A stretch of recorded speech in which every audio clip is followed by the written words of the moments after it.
காலங்காத்தாலே என்ன வீடியோ போட வைக்கிறான் அந்த கிழிஞ்ச பையன் ஆதவ் அர்ஜுனா. ஏண்டா பரதேசி நெப்போக்கிட்டுன்னு துணை முதல்வர் அவர்களை சொல்றியே, நீ யாருடா?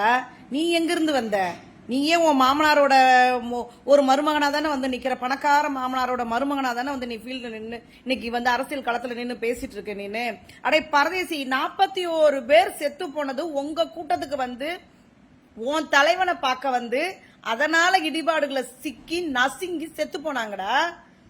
நீங்க தாண்டா நின்றுக்கணும் முதல் ஆளா நீயும் உன் தலைவனும் உன் கூட்டமும். பரதேசிங்களா தற்கூரிங்களா? உங்களை ஏன்டா நாங்க தற்கூரின்னு சொல்றோம்னா இதனால தாண்டா தற்கூரின்னு சொல்றோம். செஞ்ச தப்பெல்லாம் நீங்க செஞ்சுட்டு கொலைகளுக்கு ஒரு 41 மரணங்களுக்கு காரணகர்த்தாவான கொலைகாரர்களாக நீங்க இருந்துட்டு நீங்க தப்பிச்சோம் பொழைச்சோன்னு ஓடி போயிட்டு உன் தலைவன் ஓடி போய் பனையூர்ல பதுங்கிட்டான். நீ ஓடி போய் எங்கே உத்தரகாண்ட் ஜார்க்கண்ட்ல போய் நீ பதுங்கிட்ட. 30 நாள் கழிச்சு என்னமோ வந்திருக்கிறானுங்க, எவனோ வர சொல்லி இருக்கிறான், வந்திருக்கிறானுங்க. மைக்க பிடிச்சிட்டு பேசி கொஞ்சம் கூட வெக்கமான ரோஷம் சூடு சொரண அறிவு சுயபுத்தி மனிதாபிமானம் மனசாட்சி எதுவுமே இல்லாம ஒரு மனுஷனா உன்னையெல்லாம் எவன்டா பெத்து வளர்த்தாங்க? ஆதவ் அர்ஜுனா கம்னாட்டி.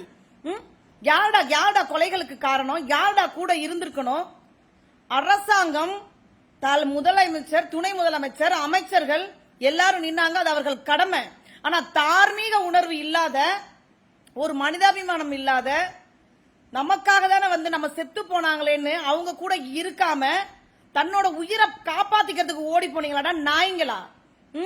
20 லட்சம் ரூபாய் அந்த ஜனங்களுக்கு தூக்கி போட்டோன்னா அதுங்க வாயை பொத்திக்கிட்டு உங்க பின்னாடி உங்களை ஒன்னும் சொல்லாம இருக்குதுங்க. அப்படி இல்லனா உங்களை அந்த 41 குடும்பமும் அடிச்சே கொண்டிருப்பாங்க இந்நேரம்.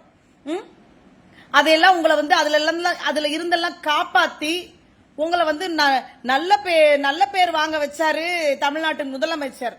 அவருக்கும் துணை முதல்வர் அவர்களுக்கும் நீங்க கொடுக்கிற பட்டம், நீங்க கேட்கிற கேள்வி சூப்பர். இதுவும் வேணும், இதுக்கு மேலையும் வேணும் திமுக கவர்மெண்ட்டுக்கு.